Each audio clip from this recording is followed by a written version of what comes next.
I'm just giving you this is what I experienced. This is how I see it going on. That's just like in a state prison. The COs will give these dudes different knives than these dudes and all that. And he'd be like, man, I done been in, COs giving people knives. I done been in riots, man, where I see the CO tell me, say, man, them knives that them dudes had was not from prison.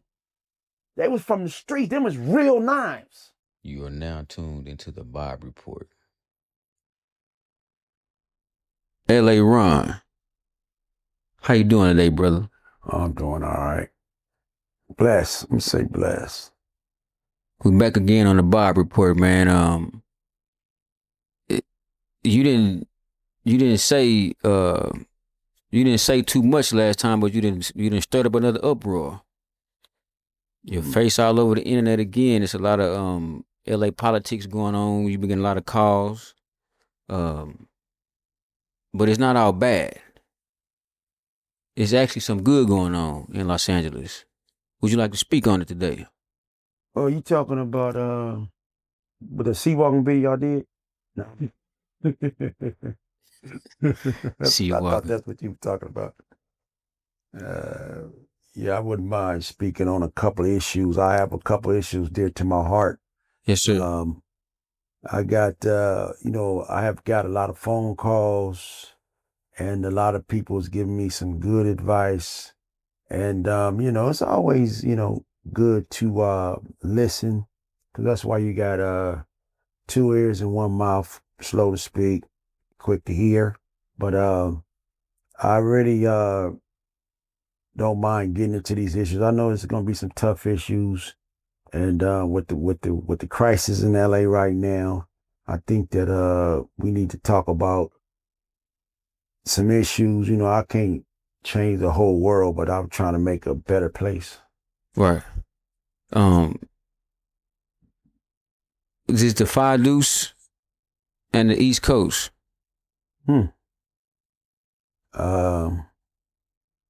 Just what quick come to my mind when I think about the peace that the Five Deuces and the East Coast is the Six Deuces, that's having out there. Man, I never really thought, I could imagine what really brought that force together. They right next to each other, but I really want to give a shout out to Fat Dog, which I love. He was dear to me. We was in Atwater together, and man, just to go talking about Fat Dog, man. We used to be on the yard, and Fat Dog would it would ask Fat Dog about a song, a oldie, and Fat Dog, he'd know the who wrote it, who made it, and who sung it.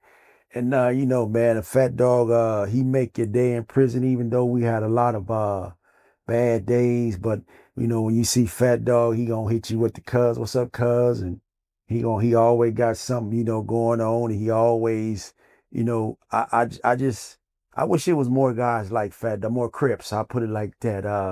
The Fat Dog wanted peace. Yeah, Fat Dog and the homie Big Bub did too, because I think Bub got grandkids that's kin to some of the Broadways too. And I think that what Fat Dog did, what Bub was trying to do, I think he accomplished. I wish he could have seen it, because I seen it on live stream.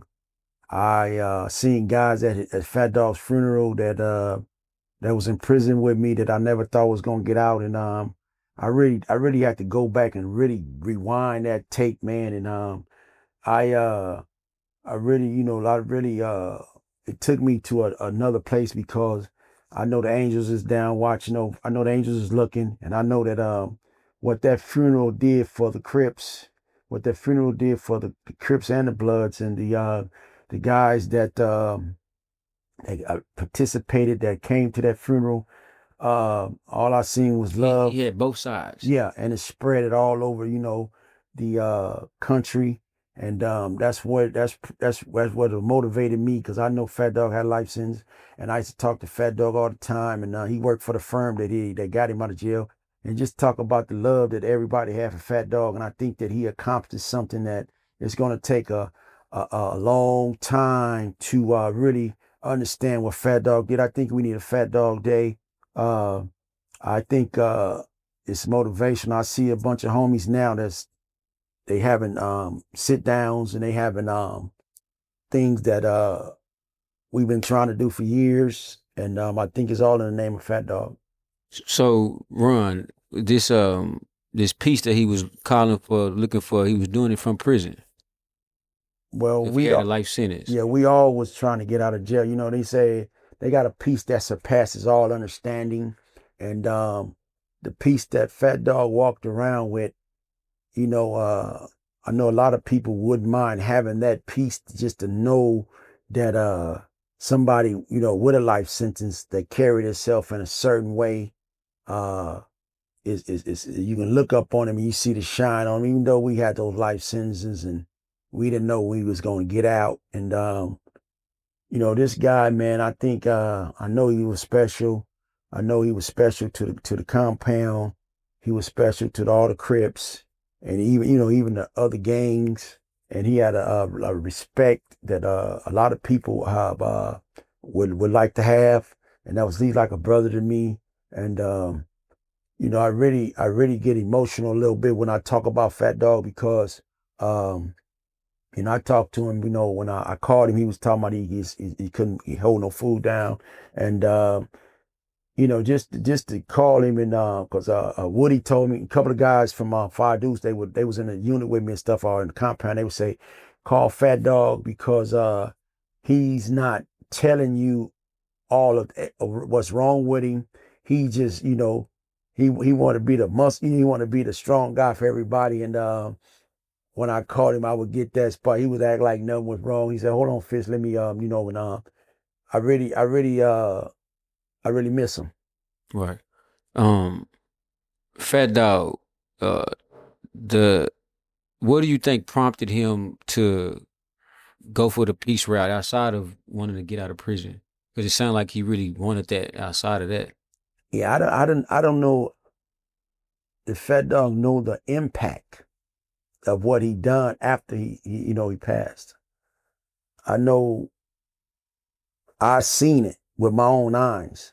I I seen it. Uh, Everybody talks about it, and the homies.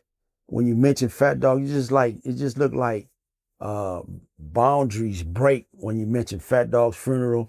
Man, everybody was like, man, did you go to Fat Dog's funeral? He was like, man, yeah, I was there, and you know, I seen such and such and such and such, and it's just, man, it's just something that you know, I always, you know, wanted to be around. And I wish, you know, I know his family could see it, and I wish, you know, I know he looking down on seeing it, but I just, I don't know. Sometimes it takes a real Crip, a real good dude, you know, to bring us together.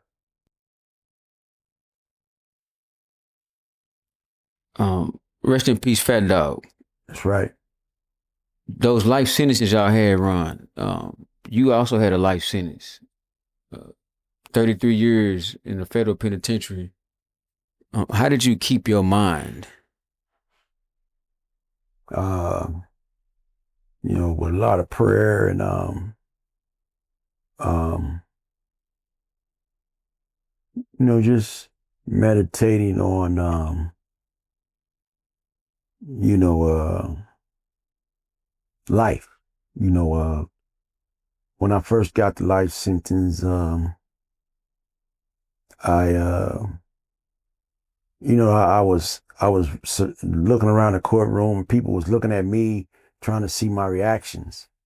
And I really didn't know that that's what they was doing. I figured it out later on because when I read the newspaper, it said that I was twirling my fingers. Like, I guess I was, I don't know. Because one paper said, yeah, when he got the license, he was twirling his fingers. And that's what the papers say. So they was watching to see how I was react. I guess they wanted a different reaction. I guess, you know, some people get life sentences, they say stuff or act a certain way. But you know, I just I you know, I pretty much one of the first ones that got a life sentence that was like in that crew, like in that time, that 91. And when I did see the paper, they was talking about what I was doing, my reactions, and because I went to sentence by myself. You know, they don't really, but like 5 of us went to court. Uh, 3 of us got found guilty. So they made us have separate sentencing. So when I went to sentencing, they had on these little badges that say no life sentence. So it was all like calculated. But I was wondering, you know, like people was looking off, they wouldn't look at you in the eyes and stuff like when I went to trial. So they had already knew they had fixed the deck, stacked the deck. So when you go to court, they already know if we can get him guilty, we can give him the life sentence, and that's what they was doing. Do you feel like your sentence was harsh? Well, yeah, 30 some years later, they reversed it. They took it off. So the laws changed, and they knew that the sentence they was giving black men back those days was harsh, crude, and unusual punishment. You know, Charles Manson used to go to the parole board every few years, and he had violent crimes. So if you have a guy that's into whatever he was doing, mind manipulation, violence, what do you give a guy that don't have violence? Do you give a nonviolent crime the same sentence you give a guy with a violent crime? And that's what they did to me. But I have something in my hand. And You got there, Uncle Ron? I bet you can't tell me what this is. You want to see it? Tell me what it is. You want me to guess or me to tell you what it Open says? it up.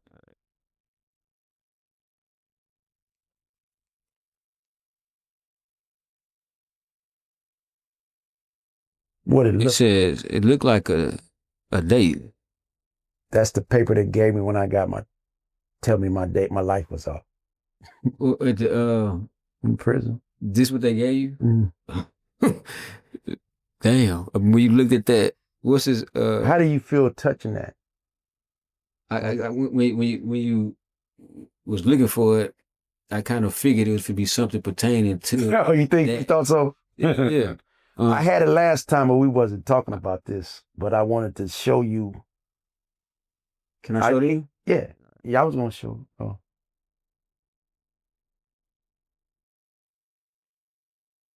Y'all probably can't see that, but it says 5/31/24. And he got this in what year, Ron? 23. 23 what?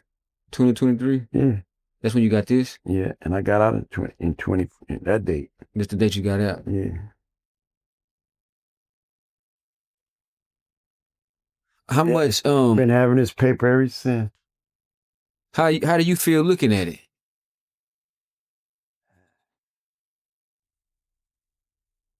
You know, my heart jumped, you know. I was coming off the yard. I was at work I was commissioner of sports in Victorville. And the council had called down to the Commissioner of the sports. Yeah, you know, that's what I do. Oh, yeah? I do all the sports. And they called down there and say, "Is Fisher down there?" And they like, "Yeah." And they say, "Tell him to come to the unit." But I was still at work, so I said, "I'm gonna wait till the movement. I'm gonna wait till the wreck over, and I'm gonna go." So I see the guys one of the officers, he's kind of looking at me because, you know, I was standing there talking to some other guys. So he's like, "They want you in the unit." I'm like, "Okay." But I don't know if they told him, but I think I seen like something on his face. So I said, "Okay," I got through doing what I'm doing. So they called moving. We walk into the unit and everything. And I see some people coming this way and I'm going this way. So I got to the metal detector and they was like, "Hey, Fisher here." I say, "What's that?" So "That's your release date." I'm like, "Man, quit playing." They're like, "Nah." I said, "Well, let my homies know." I was with a couple homies from LA. You know what I'm saying? We was coming off the yard, capping jokes and stuff. And she said, "No." I said, "You tell him." She said, "No, you tell him." So I said, "Man, it's my release date." They're like, "Man, quit playing."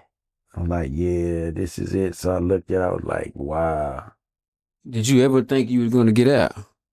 Or actually before that run, when they sentenced you, did did it hit you what had just happened? Or how long did it hit you? Did it take to hit you? Well, that night, I had to get so deep with you, Ron, but this the Bible report, man. So right, you know, when they found me guilty, they gave me a sentencing date. So you know how the days getting closer to your sentencing date, and the day finally came. So I got up that morning, took a shower, got ready to go. They took me. It was just like a slow process. You know what I'm saying? I've been waiting, a year or two for this, and I get to court. Everybody, everything is like slow, fast motion. Slow, fast motion, and then my turn came. I was sitting in the tank with some other guys, and they like, Fisher they want you in court. So, I got up and went into court, and there, it was cold up in there, like a little bit like this. And they pronounced sentence on me, and they asked me, did I have anything to say? And I told them I was innocent. You know what I'm saying? And they say, well, you got 9 counts. This the type of sentence that a guy like you get. You've been found guilty by your jury of 12, and you will be receiving a life sentence. You'll be in prison for the rest of your life. On count this, and count this, and we're gonna run them together and gave me a $15 million fine. And Let me ask you this, Ron. If you would have been able to pay the $15 million fine, would that would have guaranteed your freedom? nah, that's just the formalities. That's just the what they charge. Saying you basically you owe them that? Yeah, they will collect if you die. It's like a bond, like it's some kind of way that they use those bonds, like those bonds. It's a long story. What I can break it down to you, but they sell those bonds to different corporations because they treat you like a corporation, though. Yeah. So they sell the bonds to different corporations. I think Walmart bought a lot of them. Buying a bond from the debt, the life sentences and stuff like that. And I had read in a paper one time that they made certain people stop buying so many of them, because they was buying a lot of them. Buying them all up. Yeah, they're like, yeah. Because I be seeing a lot of videos now. They talk about life insurance and policies and stuff. I think they take a life insurance policy on you like that. But they told me I wouldn't have to pay it because I would never be able to pay it because I ain't got that type of money. Plus, I would probably die in prison. So when you were in prison, were you trying? Of course, you probably were trying to get out. But what were some of the things you did or the steps you took to like keep the faith of I'm gonna get out? That's a good question. This is one of the things I want people to know that's black, that's fighting, that's throwing rocks at this system. I want you to know that I got denied over 500 times. Every time I put a motion in, denied. I got denied so much that everything I would put in, they would fine me for being an excessive filer. They said I would file, it wasn't the dumb motions, but it was just excessive. But what I mean by that is I'm trying to get freedom. But let me tell you something. I was incarcerated, and then one time I filed a paper to the state and I won. And that gave me faith to keep fighting. And after I won that particular motion in state court, because I gave me a thing called 851, which is 2 prior convictions with the drug amount will give you a life sentence, because I was in there with crack for 100-to-1 ratio. So they used 2 priors with an enhancement. And I had probation in LA for a drug case, which is called a wobbler. A wobbler is when you violate it, you go to the state. I mean, you don't violate it, you get off probation, turn to a misdemeanor. But if you violate it, turn to a felony. And I never violated it. So when I filed to the state court, they said it was a misdemeanor, and they reduced it to a misdemeanor. And that was the first win I had ever got in a motion. And that would determine the sentence I would get lowered with that prior. But then again, Bill Clinton had put a year on the writ on anti-terrorist bill, which didn't allow me to go back in court. He put like a block for everybody that was trying to go in court, because when I first went in, they didn't have a block on it. Now Clinton messed up the whole system with the thing called the anti-terrorist bill would give you a year under the anti-terrorist bill to file your motion. They don't care what you're doing or any whatever. You got to file in that year or 2255. And that's how a lot of people still in prison. They couldn't get out because Bill Clinton messed up the prison writ. He messed up the writ. And Obama said he was going to fix it, but he never did. But the thing is, man, when I got that one win. What year was that you got the win, Ron? I got the win in 2001. Okay. So now, after that win, I got confidence. I think I learned law, and everybody pretty much dudes in the prison heard, and Fish had won a motion to it was like a big deal? Yeah, because a lot of people had priors too. They couldn't get their prior off because certain states have statute of limitations to the priors, but California don't. So when you were in California at the time when this? Yeah, I was in Lompoc. Okay. So when I filed the motion, it came back in my favor. And now I say, okay, now I can get back in federal court, but they wouldn't let me back in federal court. But I kept filing. Then they got to saying I was doing too much. Then I had to wait. They said you was filing too much, bro. Yeah. But I knew that I was gonna win again. So with that one win, man, that's like hitting the lottery. How much longer after that one win in 2001 did you win again? I didn't. You didn't win again? No, I didn't. That's when I got this paper. That was a win. I did my own motion for this one, for to get out this time. So when the law changed and said that the drug amount of cocaine went down. And that's how come my guidelines changed. But I won, that one. It was let me see how many years, from 2001 to 2023. So 22 years before you won it. Okay. Again, yeah. With you filing how you were filing, of course you're trying to get out. Did you do a lot of reading on the law during your sentence? So you prepared to prepare the paperwork? Did you prepare your own paperwork? You did it yourself? Yeah, you got to keep up with stuff like that. Just like people keep up with the news, and you keep up with law. And when I went in the prison system, we had books. And you had to do a thing called shepherdizing. When I got ready to get out, they didn't have no more books. They had the computer.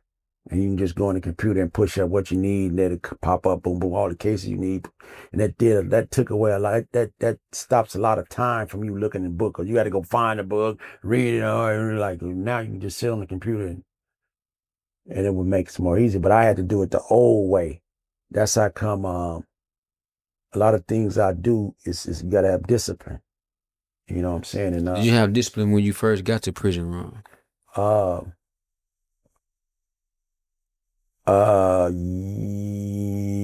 I had pretty much discipline all my life, because I've been, affiliated with gangs and stuff like that. But I disciplined myself so I wouldn't have to get disciplined.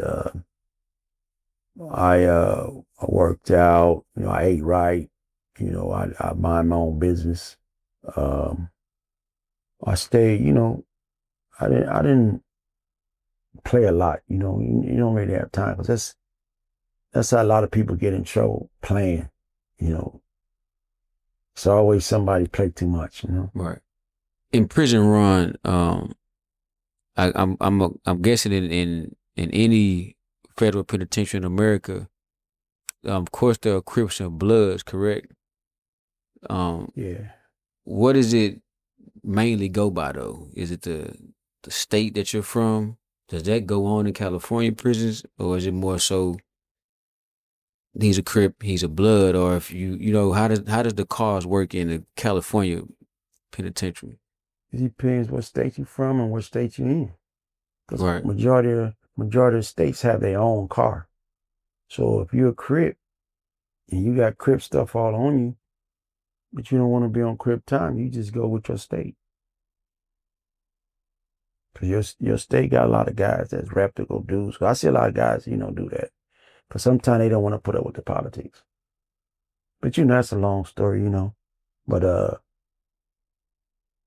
you do what you gotta do. You know what I'm saying? And I always just paid attention to everything. Right. When you found out that you were going to be released, um, what type of feeling was that? Did you believe it?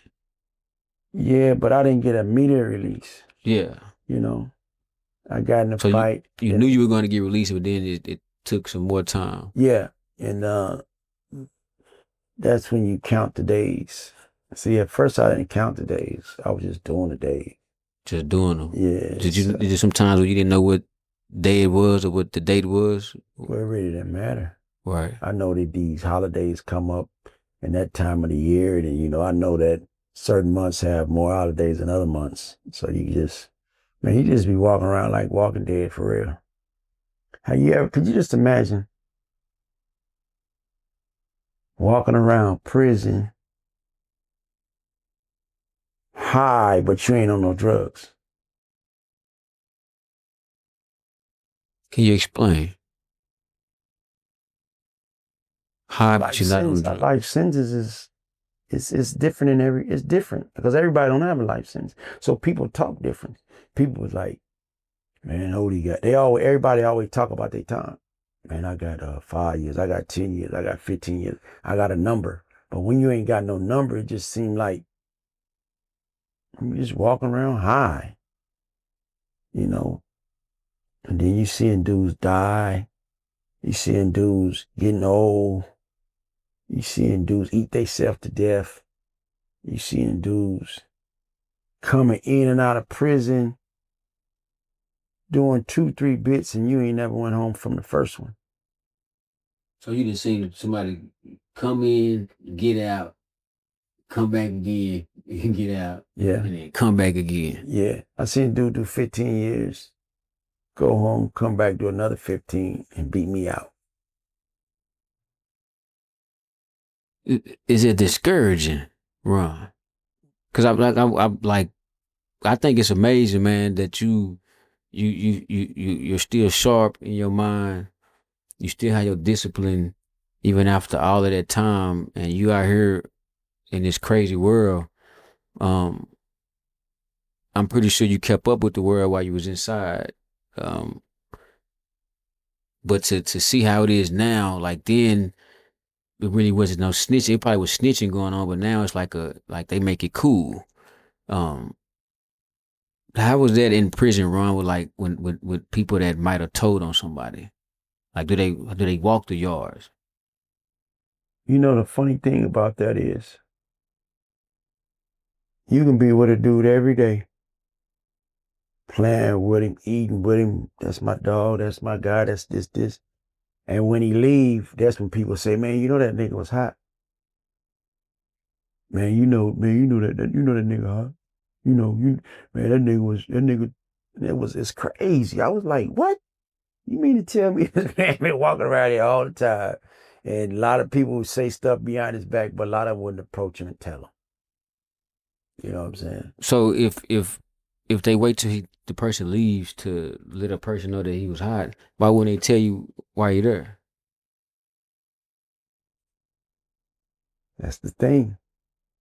A lot of dudes be saying it, or when I do somebody get mad, they might say it, but you don't mess with that dude. But everybody might say, man, He was in another spot. They cut him up. Oh, they did this to him and that to him over at another place. And then he get there, and they be like, dudes come on the bus with you. They tell people what dudes who you came with, or they yell over the fence, or they like that. People be knowing, man. It just What you that. mean yell over the fence? Like yell and say, watch out for such and such. Yeah. Over the Sometimes the fence. guards will let you know, especially with a lot of this new stuff. Underage girls and stuff. There's a lot of new stuff going on. A lot of dudes getting locked up for it. But it's a lot of stuff going on in there, man. What I just don't know why dudes just don't confront them and say, I don't know. They don't want to do. I don't know. The cars, a lot of them take care, but it's crazy, man. Cause yeah, a dude can be on a compound. He might be from another state, but he been in this yard in California for 15 years. You be like, why you ain't trying to go home, my man? Why you way down there in Cali? Then somebody come and What you bust trying to go home? How can you get home, bro? Why would you be in a joint in California? You from New Mexico? Don't you want to see your family? Don't you want to be around your kids? How can he get there? The prison put him there. Oh, you can put a transfer and leave. Oh, He ain't had a shot. You ain't get in trouble. You can leave anytime you want to on administrative transfer, not disciplinary. Disciplinary is when you go to the holding league. But on administrative, they tell you, oh, you've been doing real good. Your points and drop. You can go wherever you want to go. Or you go to this program, we're going to send you where you want to go. But why is you way out here, huh? Because these dudes like you, all that. Now you ain't got to worry about the dudes where you from because it ain't that many of them there. The yards that you were on, Ron, how was the reception when you were on these yards for you? Like, what do you Like, did people know who you are, who you were? Because I'm pretty sure, like, let me ask you this: having a life sentence, and you being transferred, the time stays the same. So does um the way people know you, will they know you on this federal prison, and then when you get to another one, they know you there? Yeah. With me, I went in young. But a lot of guys I met when I first went to prison, in those prisons, they kind of like spread it out. So when I ran into them in another prison, they already had knew me because I was started off in another prison. And then everybody get moved around in the feds pretty much. If you want to, I get closer to their house. Is there a reason that you move around? Yeah, it's a lot of different reasons. It'll take a year to tell you about all the reasons, but a lot of them is because of they got a thing called getting closer to your mom because she old and stuff like that, sick and stuff like that. It's called a hardship. You can get a hardship transfer, or your points is low, and you've been programming. You can go wherever you want to go to, or you take a drug program, something like that. Did you do any of that to get closer? Well, no, I was acting up my first 18 years. I was in 6 penitentiaries. Your first 18 years in the penitentiary, you was acting up? Yeah, I've been in 6 penitentiaries.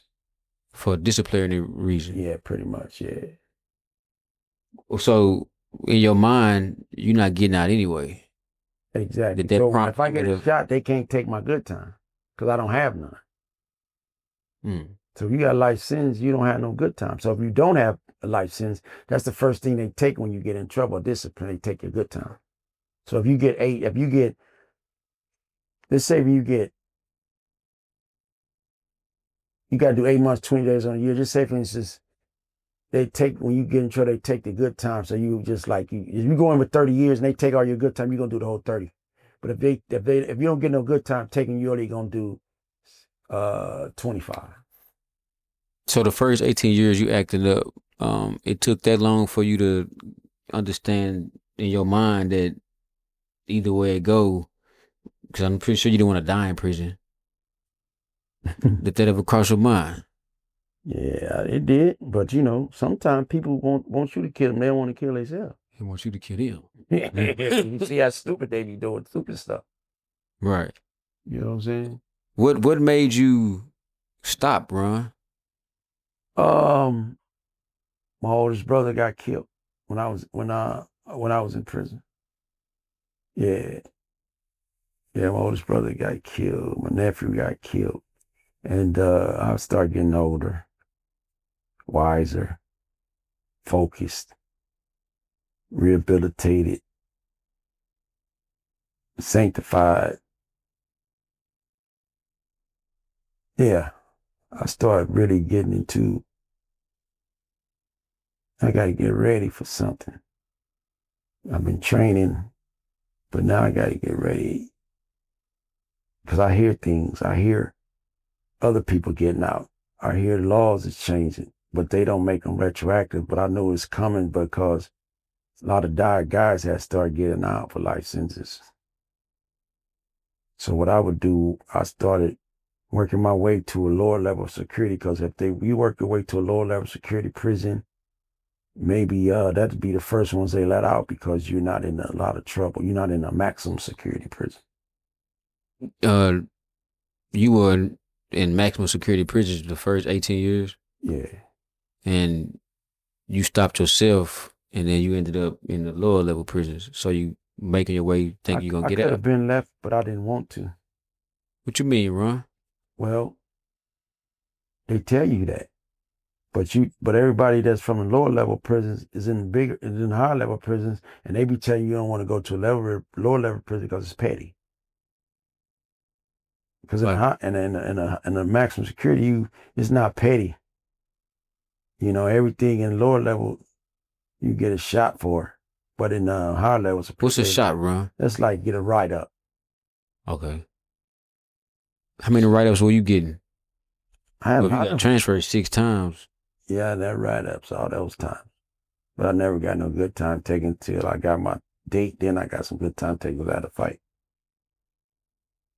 after your 18 years in prison, did you have any fights when you after that? In lower level, yeah, but I didn't get caught though.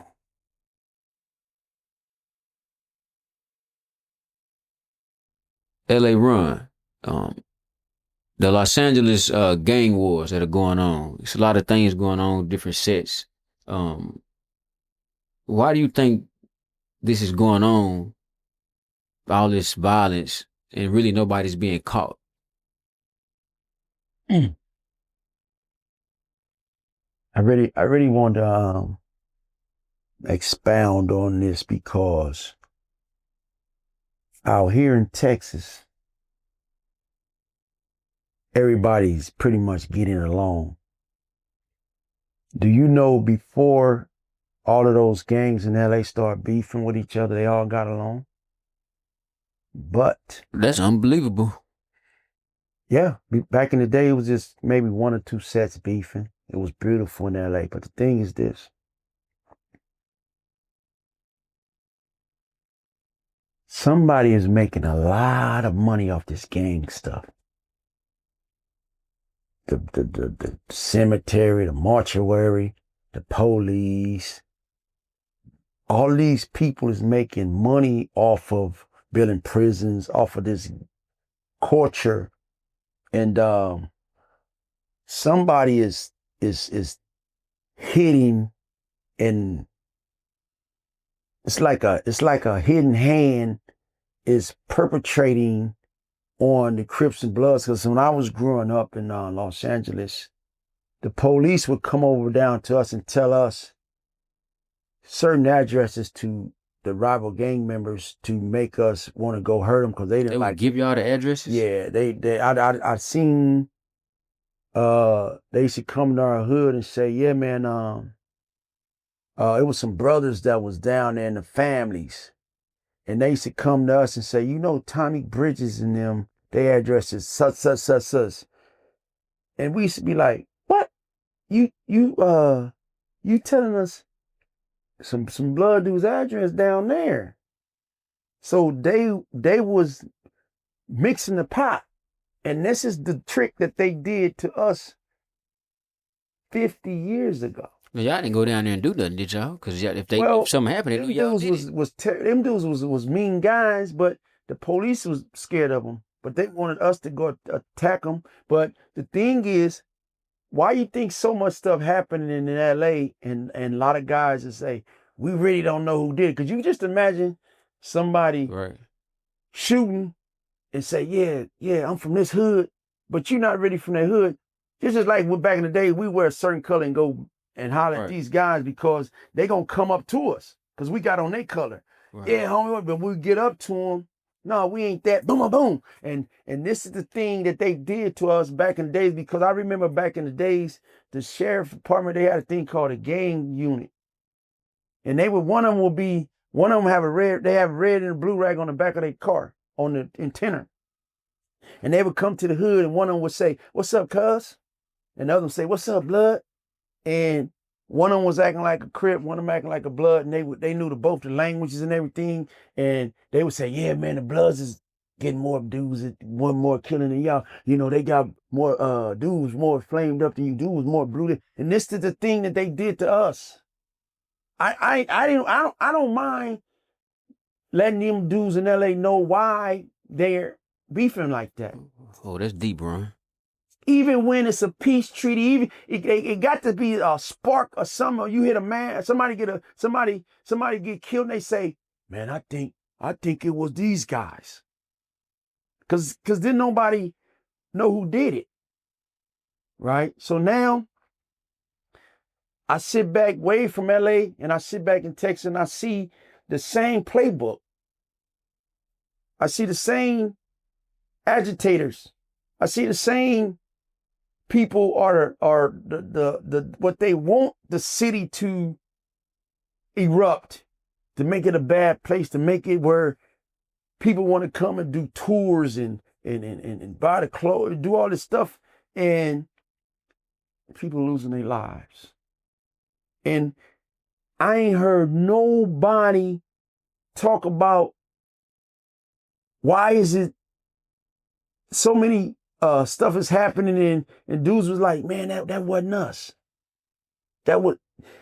We seen it was a white car with this kind of license plate, or it was a Bentley."